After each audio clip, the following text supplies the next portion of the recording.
Q&A time. First off, Yes. I want to ask everyone to just give these guys an extra big round of applause. Seriously.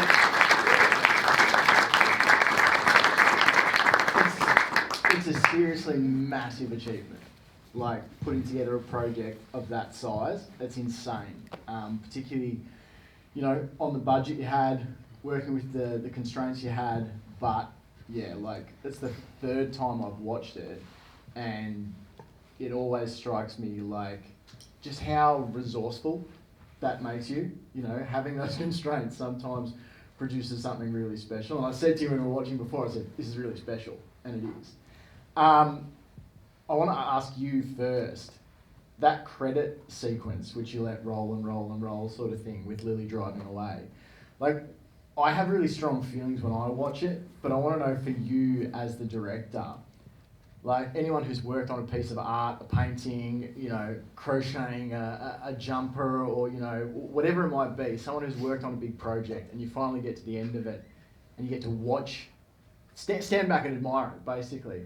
What's the feeling like for you as a director watching the credits roll, full house, and all that work, like, in the bank? Yeah, I think special is the word.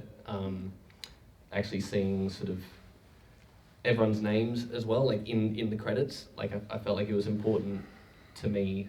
I think from an emotional point of view, I wanted to stay on Lily to give the audience some time to really think about the journey that she's been through, rather than the credits come and then we sort of turn off a little bit.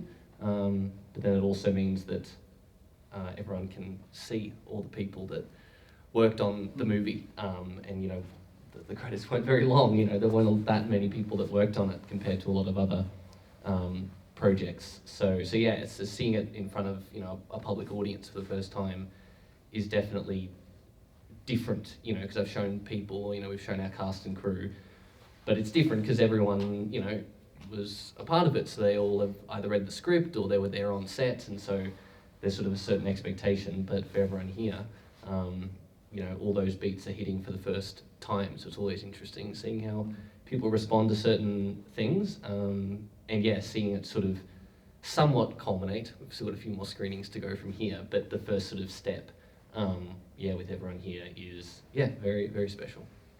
Yeah, and I love that, like, the music throughout the film is great, but it's such a great tune.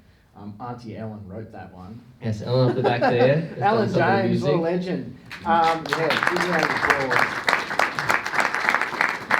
There's great music all the way through it. Like, obviously, Alan's got a couple of songs in it. Felix Looney has a couple of great songs in it. Cam has some music in there as well. Yeah, all the pub songs. Yeah, all the songs in the pub in the background. Well suited, I think. Great stuff. There's probably more questions for you at some point, either from me or the audience. So if you've got questions, start formulating them, because we're going to put it to you shortly. But I want to come to Cam and Nick here, and congrats both of you. It's absolutely, yeah. Thank you. Huge performances. Oh, good. I'll start with Cam first. So, Yes. prior to this, you hadn't done any acting. Is that correct? Not that you could tell. No, I had done none. So I thank Jack for putting his faith into my acting prowess, which you all witnessed on the screen behind us just before. Seriously, man, like it's really incredible to watch. You take us on such a ride. Like, I think everyone has known a Shane. I definitely have, you know, and they're sort of such fun people to hang around with. I think they're genuine people, but at the same time, sort of wild people as well. But what was it like that made you say yes to it? Like, when you read the script, because it's massive. If you've not acted before and someone comes to you with this script for a 2.5-hour movie, you're one of the main 4 characters. What made you say yes? Jack said lunch was provided on set, and I couldn't say Good no soup. to that. The soup was questionable. The soup scene chose meat soup in a can. It's like, just choose vegetable. Yeah, thank you. Don't give away the magic of the movie. Yeah, sorry.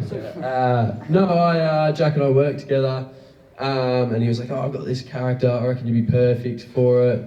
For some reason or another. And then, funnily enough, I moved up to Wangaratta at the time, and I read the script, and like I've got a short attention span, and I really liked the script. It was awesome, and yeah, and then I said I'd do it, and then Jack let me do it.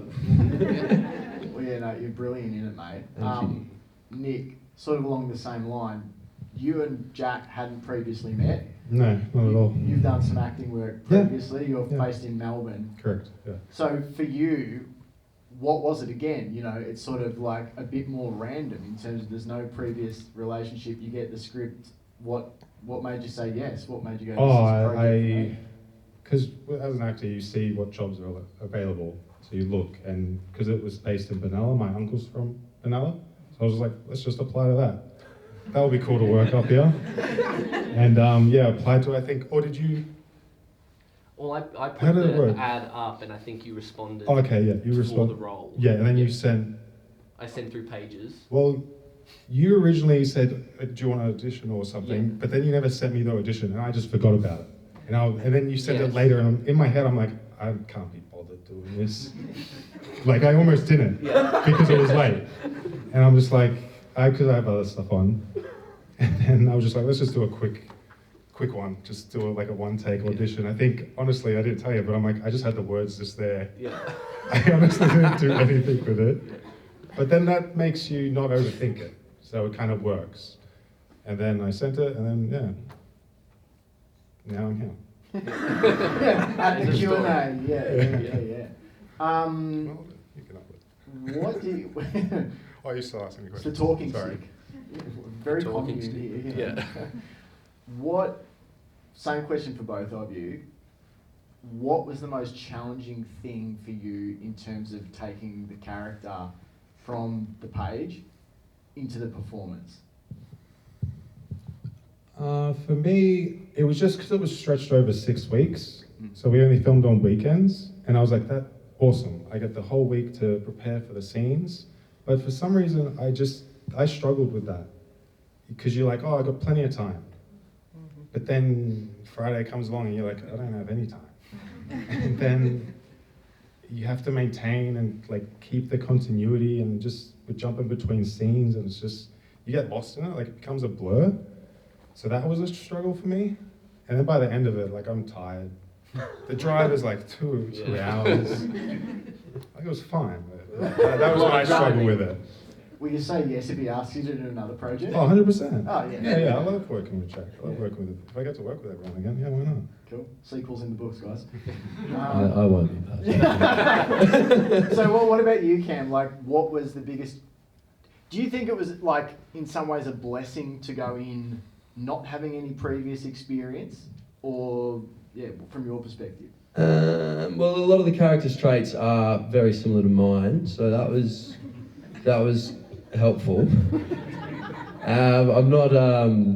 I did read the script, but there's a binder machine that was at my work, so I like did the whole proper thing, but I did it all backwards, and then had to flip the second half of the script the other way around. It was a disaster.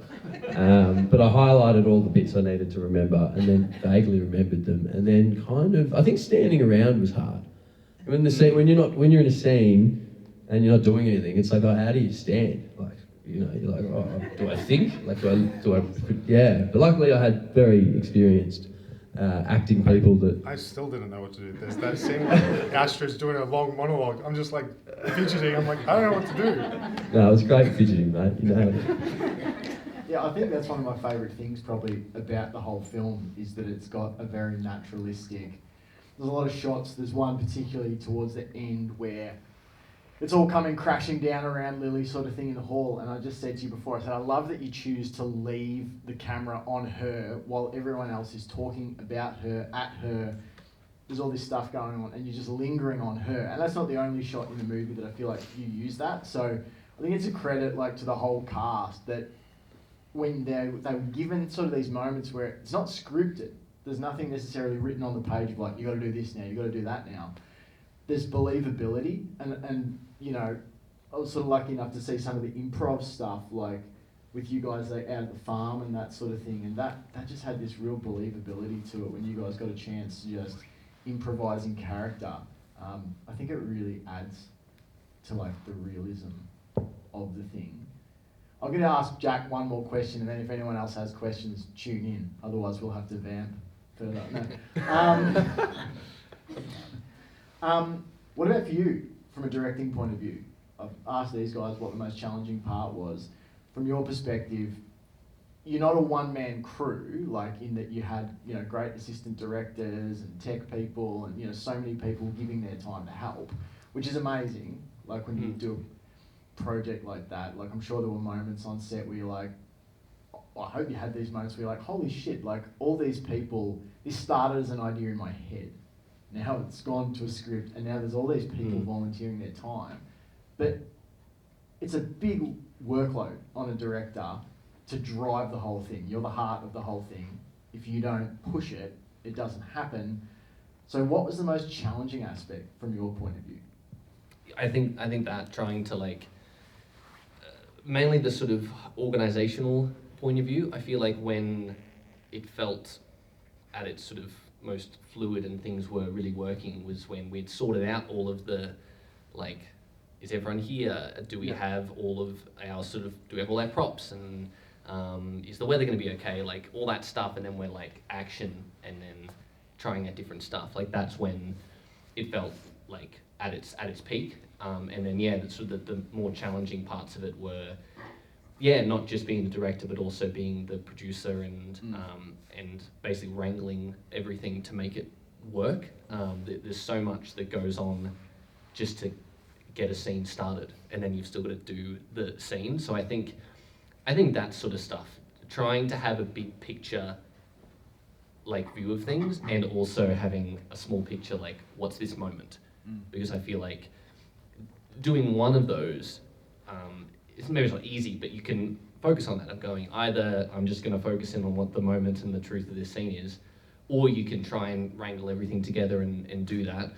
Trying to do both, every weekend, is a lot. It takes a lot of mental power, and I think it would be impossible if not for the fact that, I was working with people that made that job easy. It felt like everyone was on the same page and wanted to make it work, and I think that's what makes it work, is that everyone's here to make the movie as best as it can be, and so that makes my job easier because I can lean on people and I can trust them that will sort of, get the scene done and go home.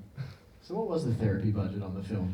There was no therapy budget on the film. I remember an evening where I think you guys wrapped filming in Strathbogie, and I think I remember hearing your car come home at 2:30 or 3 in the morning or something, and then you had to be back in Wangaratta to film at 7 a.m. or something like that? Or maybe even earlier. I think I had to be there at 6, a bit earlier. Yeah. So I was on 3 hours sleep. Yeah. But that's indie filmmaking, everyone. Jack, congratulations. I think you hit the jackpot with your actors. And knowing, right from the start, you're writing the script and all that sort of stuff. Now that you see it on the film, on this big screen finished, when you were writing the script, is that how you imagined it, or did it get a life of its own?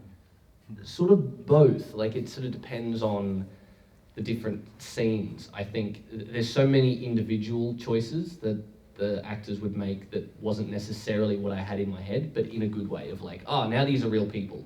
There's sort of, when you write the script and you're just reading it on the page, they're all sort of archetypes for certain things. They're not really full people yet, and then you see them as real people. They imbue so much more meaning into things, and they make interesting choices that you go, okay, I didn't necessarily see that, but that makes so much sense. So there's a lot of those little things, I think, that aren't necessarily what I had in mind when I wrote it, but definitely from a bigger picture thing, that there is a lot of satisfaction of going, I think, considering all of the constraints and the budget and all that sort of stuff, I think we did pretty well of putting onto the screen what was written. There's quite a bit that's cut. The first edit, I think, was close to 3 hours long, and I was like, I'm not doing that. We've got to try and cut this down somehow. So it was just trying. Netflix series. Yes, where's the Snyder cut? But that's kind of like, it was, at first it hurts your ego to go, well, I can't cut this, it's all great. But when you really look into it, you find, like, not that anything's bad, but you go, you start to chip away at the marble a little bit to really find what the story is. So it's like, yeah, I think a lot of it does feel like in line with what I wrote, but in a good way, it did transform quite a bit in the little moments to go, okay, that's more real in that direction, or, and some scenes just totally changed just because of circumstance and weather and things like that we just sort of had to, on the fly, change, and lots of improv as well. Cameron resulted in a lot of the improv, I think. The script wasn't good enough. Yeah, you had to adjust it. I think, yeah, Paul Barry, that was your line that you came up with. And it turns out Paul Barry does not own shares in Junkie.com. It's Crikey.com. Yeah, it was a different one, but it worked, it was in character. Don't sue him. Yeah. There's no case. So like leaning into those moments as well was really good to go, okay, the script's sort of the blueprint, but now that we're here on set and we're actually sort of doing it for real, what is the scene, and just going with what feels right. Who was the first character that you cast? It was sort of all at once. I mean, it might have been Cam. I think I might have, because I think you just said yes straight away. So I just asked you and you're like, yeah. Free lunch. Whereas I think for everyone else, it was around the same time. Like, it was a big casting process of all the roles going out onto the different networks and then getting all of the auditions back. As a director, and obviously for you guys, even you, right, as Slowly. an actor as Yeah. well, how do you make the decision, or how do you go about when you go from the technical point, from your learnings, from years of acting, or maybe not from your years of acting, but you know, from that technical kind of point of view, and switch to that more like instinct point of view, like in your case as a director, like what you were saying, like which lighting I'm gonna use, or what's from the cornucopia of songs that there are there, like which songs am I gonna choose? How am I going? And in your cases, like you were saying just Nick, like you were going through things. How do you bring yourself into that position? I actually have to do this because I'm feeling this, but I have to do this. Or how do you move from who you are and become the person that you have to be in that movie?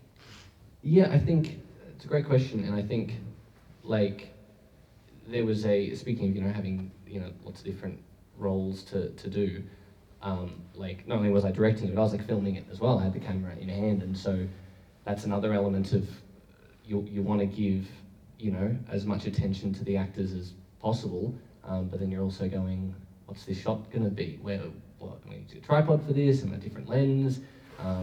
Which angle do I want to go from? And so trying to balance all of that. I think it's just, I think preparation is important, so you can prep as much of the technical stuff as you can before you're on set, so that hopefully you can just sort of roll with it. And then pretty much, there's a lot of the stuff in the car, and I think that's about it, was with a particular lens, but everything else was one lens. And I chose that on purpose to help with this, to go that I'm not going to have to spend 20 minutes every day thinking about which lens I'm going to pick, let alone literally changing it the time it takes to do that. So I think preparation and putting as much time into it as you can. It's like preparation, and then you throw it all out when you're on set, and you're just sort of going by, like you say, by instinct. So yeah, preparation would probably be the main thing for me. Yeah, preparation is definitely the main thing for me as well. Free lunch. Yes, well, and that has to be prepared. True. There were, some scenes where you're not. It's weird watching it after. I'm not gonna lie. While I was in the middle of the filming, I thought I was doing a really good job. I was like, I'm killing this, but I hadn't actually seen myself on the screen, so I was like, it's based on nothing. Anyway, and then there were some scenes where I had to get really angry and stuff, and then I kind of thought about something that really upset me, that pissed me off, and that and preparation. I would just want to say, because I think I've told you, Jack's basically doing 4 main jobs.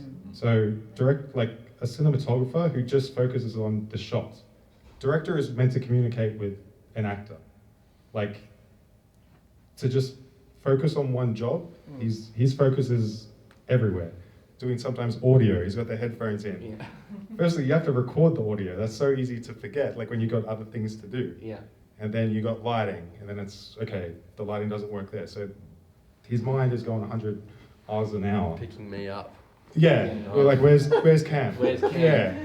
Very often we say that. So that's, for him to, get through that, like, it came at a cost because it drains you. But I feel it's worth it at the end. I don't know what the question was More, for what myself. How do you go from the technical to then when you're just on set in the moment, having to get into character? You just don't really think about it. Like, or else you're in your head. That's the battle.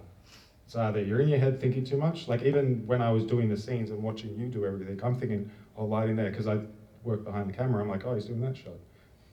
And that's wrong of me. I should just be focusing on the acting, and that's a bad habit sometimes. So I'm like, that won't. Are we doing that at the right angle? Like, but it's like not my place. And that was probably a challenge, because I wasn't just doing my job of acting, I was multitasking when I shouldn't, but I like to learn. I like to see how other people work. And would I do that? Would I not do that? Or, I've learned something. He's doing that. That's cool. You put the light in there. Like, I just find that's valuable as an actor. Just so you can appreciate what everyone's doing on set, because it's such a set is a team. And you have to know what each role of the team. I think that's important to really appreciate everyone doing their work to make a movie, to make a short film. Yeah. I think I answered the question. Yeah.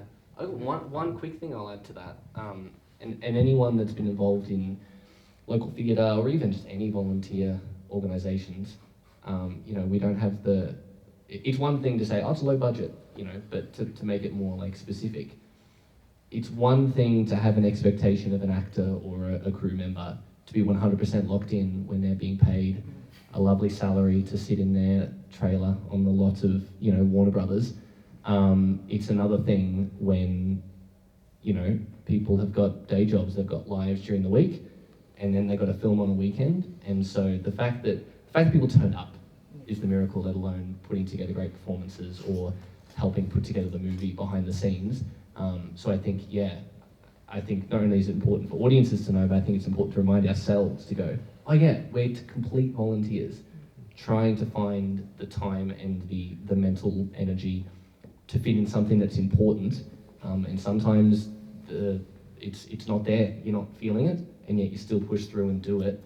Everyone had days like that on set, but you push through it anyway, because someone's got to do it. And so not to say that paid actors don't work hard, they do, but it's a different sort of thing. It's a different thing we're expecting of people, and so the fact that we made anything, let alone something that worked, I think is very impressive. Paid? No. Free lunch. Free lunch. That's Free right, lunch. Yeah, and dinner sometimes. That's right. Sorry, Yeah. I did. I had an interesting experience. Like, I'm only in the film for a couple of scenes, but I used to act. Hadn't acted in, I don't know, maybe over a decade or something like that, and so it was weird. I had this weird experience, when you first said, "Do you want to do this small role?" I was like, "Sweet, cool, I'll do that." And then I had this real crisis of going, "Holy shit, am I going to ruin this? Like, I'm going to come in." I was like, "Am I going to be able to remember how to remember lines?" And then there was this thing of going like, coming in like when these guys are shooting over a number of weekends, and then you just come in for like, I was there one afternoon, one afternoon of filming. I think 2 afternoons. I think Yeah, it was a separate that's right. afternoon. One but 2 weekend. short Yeah. stints. Yeah. So it was like, I had no idea. I read the script, but I had no idea what it had been, like what the vibe was, what was happening, what the tone of performance was, how dramatic, how comedic, how realistic, how non-realistic, like where. So it was really interesting for me to go like, I'm just gonna have to turn up and sort of see what the vibe is. Like I I think I sent you one recording, and I actually got the impression from you, like, like kind of, but not really. And then I was like, okay, I'll pull it back even more. And I think we found the right thing. But like, it was a really fun experience, but it was more daunting than I expected for 2 afternoons of doing it, because when you're a day player, you kind of go in like totally blind, and I really did think, God, I hope I don't screw this one section up. It just like stands out like a sore thumb. I think that's a great point, and I think it's something that, like, there were a lot of, you know, day players, as you say, that sort of came in, you know, to do it, whether it's extras or, like, you know, Owen was sort of maybe to a slightly bigger degree, but a similar thing of, I think he maybe only did 2 days of like proper filming in terms of dialogue and stuff. So like, yeah, jumping in. I mean, even Nick to an extent, Nick and Kira, just with slightly less screen time than the sort of the main 3, of like, yeah, having weekends of like, you're not up this weekend, or it's just the one day, and like you were saying, Nick, of the different scenes and where is this in relation to where the character was. Like, it is a very challenging thing to do, and to try and, like, I think tone is so important. Everyone's got to be on the same page with tone.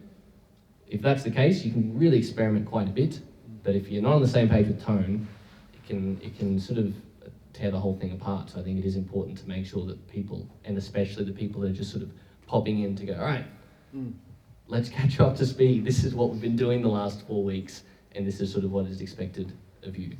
I think a big part of that too is trust. Like, it really does come down when you turn up, you just go, I'm going to trust that if I'm totally screwing this up, Jack's going to say, hey, we've got to change this or that. And Jack's sort of just trusting that everyone's going to turn up and give it a crack, because at least when you're directing, an actor puts something out, at least they've ventured something that you can then go, no, like a little bit less of this, a little bit more of that, tweak it this way or that way. Like, I think it's a mutual attempt to trust, like, in the process, that it'll all come together. And it's not theatre. We can do another take. Yeah. So try something, and then I will go, that wasn't quite it, or that was good. And we don't have to do a million other takes to find something else, because that was what the scene needed. So yeah, I think trust and making sure that everyone's on the same page, I think is, that's how it all comes together in the end. Trust, preparation, and free lunch. Does anyone else have any questions before we wrap up? Let's go home, everyone. Did the Strathbogie place survive the fires? It did, thankfully. Good. Yes, we were keeping an eye on all of that, but no, thankfully, the place is fine as far as I'm aware, as in it's still there. Yeah. But yeah. Yes, asbestos. Long story. But yes, no, it is still there. And thanks so much to the people behind the Strathbogie, the Boho South Hall. Great location to use, and great people to work with. So big hats off to them. I was just viewing that. I saw it as a massive film, and it was the script and the close-ups, and it was the 2.5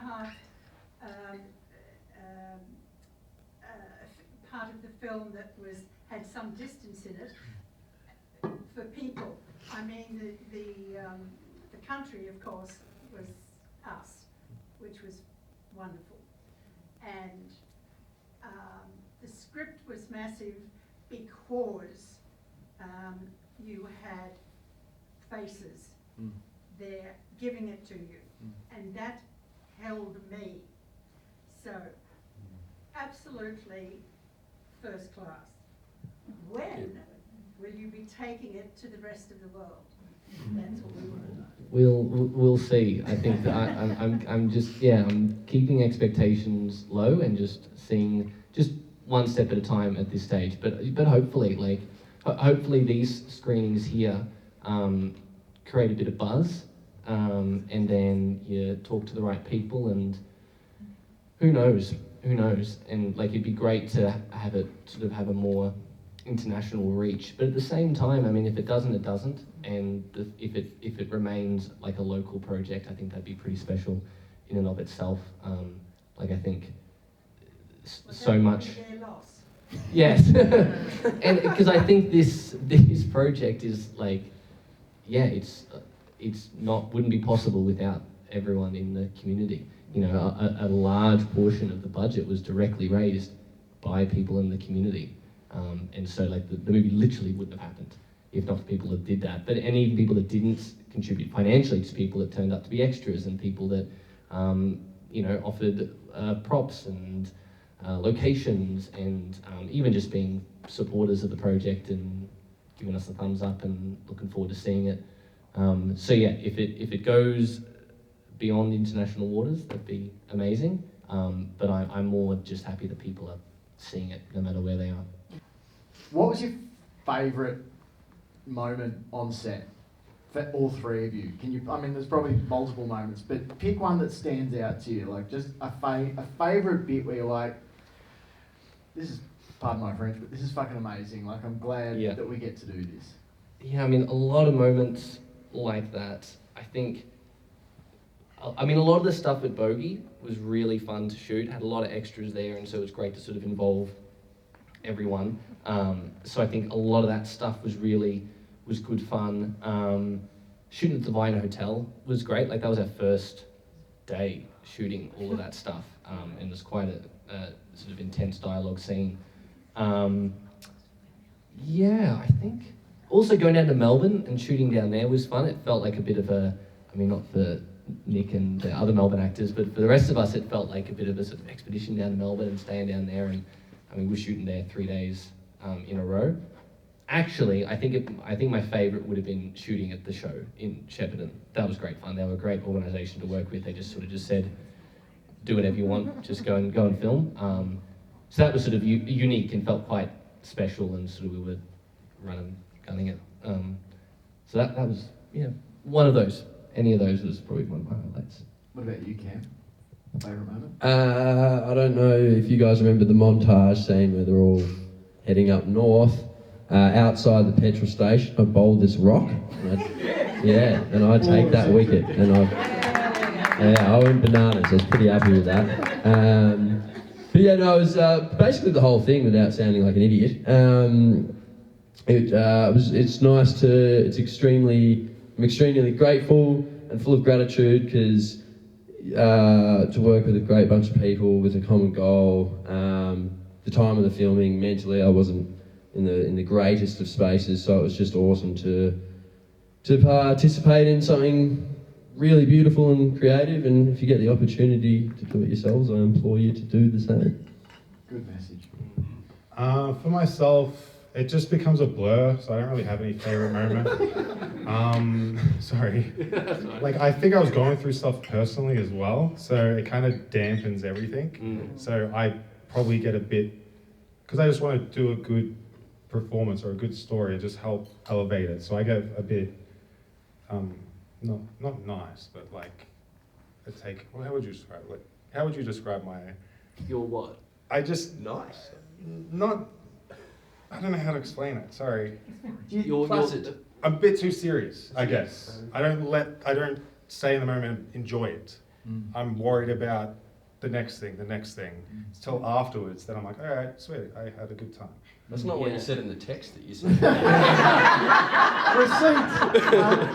Does that make sense? I think that makes know sense. What you mean, but what I would also say, if I just add, like, I think there were definitely moments, I don't know if you remember any specific ones, but some come to mind for me, where actually, just from the directing point of view, like, everyone was having a bit too much fun and needed to... I think that's what pissed me off. Oh, sorry. There were... because I'm just like, we're on a schedule. Yeah, I think and the schedule, the schedule is important. And going back to what I was saying earlier about trying to manage everything, you want to, as the director, as the director, you want to bowling on the side. I'm like, we got to do stuff. We got to take wickets, mate. And so, like, as the director, you want to be everyone's best friend because you want everyone to be having a good time. And so it does help, like, genuinely, it does help having people that go, hey, like, good. You're having fun, that's great, but like we've got to shoot this at this time and we've got to make sure we're staying in the zone from a team point of view, but then also for yourself. I think there'd be a lot of actors that would, I don't want to sort of make an issue out of anything, I don't want to do that. And I think you were actually really strong to go, not all the time, but there would be occasionally moments where I think it was actually really good of you that you would sort of keep not everyone, just keep things in line. So it's easy to get distracted. And it happens. So having people do that, I think, is actually yeah, just from my point of view as the director, it actually was really helpful.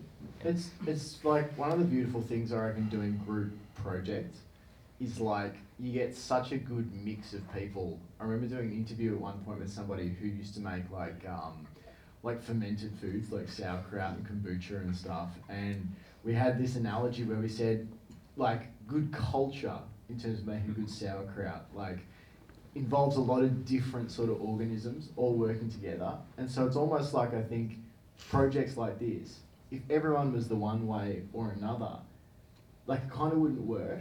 But there's a real diversity of people, like, you know, if you have someone who can bring the focus in when it needs to be brought in, if you can have someone who can create that sort of, that fun and a bit of that chaos at other times, like, it keeps everything in its place at the right time, I guess. And it all like, balances out. Yeah, I think you hit the nail on the head before saying, you know, in terms of hitting the jackpot with people.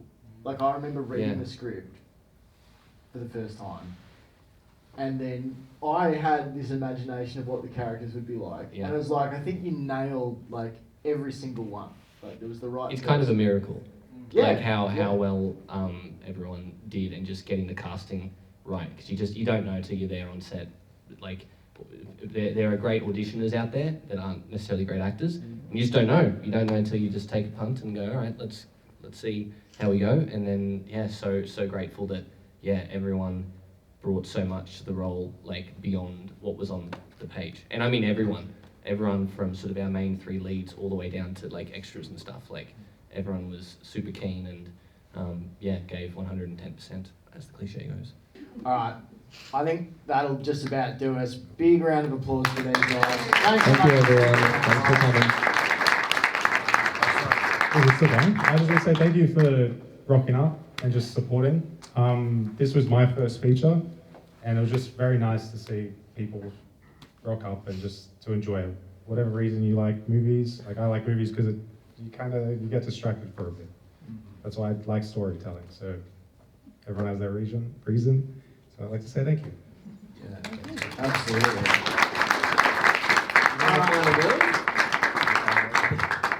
Thank you very much, everyone.